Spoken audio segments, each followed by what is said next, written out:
یہ آپ نے کچھ لوگوں کو یہ کہتے ہوئے سنا یا نہیں کہ کوئی نبی انتقال کے بعد مدد نہیں کر سکتا، کوئی ولی انتقال کے بعد مدد نہیں کر پائے گا؟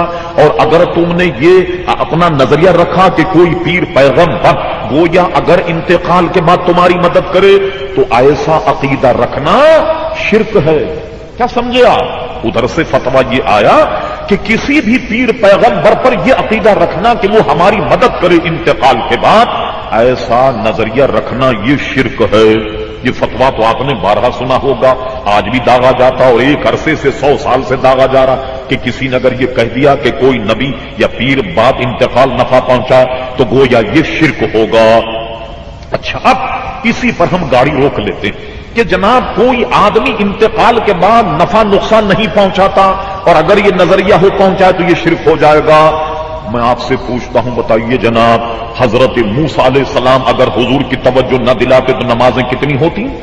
50.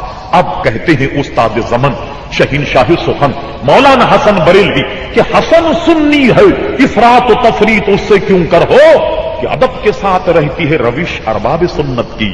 ہم گالی نہیں دے رہے، گزارش کرتے ہیں ایک، وہ یہ ہے کہ جس کا عقیدہ یہ ہو کہ نبی انتقال کے بعد نفع نہیں پہنچائے اسے کو بیٹا تو پڑھ پوری 50 پڑھ. اور ہمارا چونکہ عقیدہ یہ ہے کہ نبی بعد انتقال نفع پہنچاتا، ہم تو پڑھیں گے 5، اس لیے کہ ہمارا چونکہ عقیدہ ہے اور تمہارا عقیدہ ہے کہ نبی نفع نہیں پہنچاتا. اور میں تو کہتا ہوں اس عقیدے پہ عمل ہو جائے، قسم خدا کی مسئلہ حل ہو جائے. ایک آدمی چلا نیو کراچی سے فیڈرل بی ایریا پہنچا تو نماز کا وقت گھنٹے ہیں 24، نمازیں ہو گئی 50.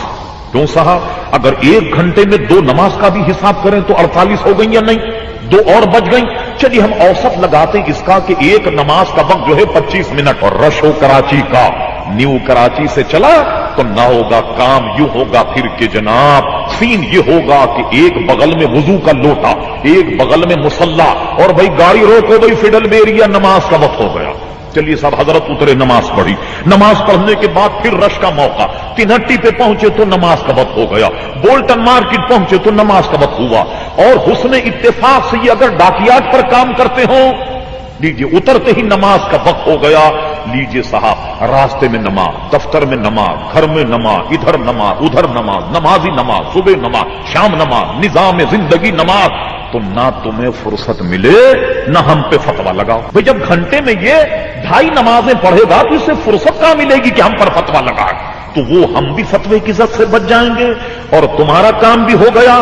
لیکن وہ کام کرو جو تم اپنا ایمان اور عقیدہ بتاتے ہو کہ نبی اگر نفع نہیں پہنچاتا تم پڑھو پوری 50، پتہ لگ جائے تمہیں 50 نمازوں میں جو ہمارا عقیدہ تو ماننا پڑے گا. اس معاملے میں تم ہمارے عقیدے کی پیروی کرتے ہو اور 5 نماز پڑھتے ہو، حالانکہ ان 5 نمازوں میں تو غیر اللہ کی مدد شامل ہو گئی.